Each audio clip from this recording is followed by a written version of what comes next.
17 years ago today, the recovery effort at Ground Zero following the September 11th terror attacks officially ended.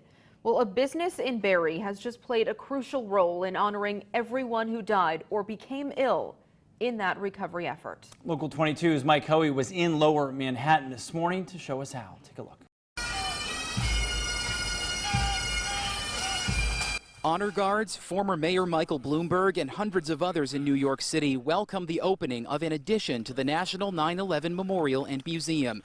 It's the Memorial Glade, dedicated in honor of everyone at Ground Zero after the attacks, quote, whose actions in our time of need led to their injury, sickness, and death.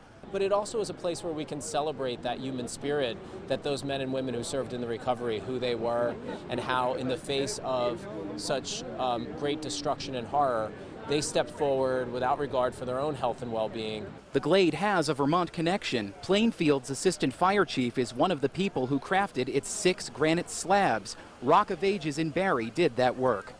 It's absolutely amazing. Very, very incredible. It's a big tearjerker.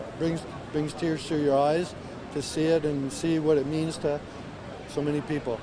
The last time we saw these huge slabs, they were still in Barre. They were just about to be transported from the Granite City to their permanent home here in the Big Apple. The people at Rock of Ages know how important it is that they're helping educate future generations about a tragic period of our history that they weren't alive to see. To see the guys take a lot of pride in producing this, it's not just something we're producing, it's something we're creating. And to see the enjoyment that everybody's getting out of here, or the sadness, it really means a lot to us. And they're very privileged to have worked on this project, and very thankful to honor the folks that were first responders and gave so much to the recovery efforts. Steel from the Twin Towers is inlaid within the granite slabs, which symbolize the enduring strength and resilience of not just the city, but the country. Mike Hoey, Local 22 News. Lower Manhattan. All right, thank you, Mike. Now, if you're wondering, the Glade is free of charge to visit.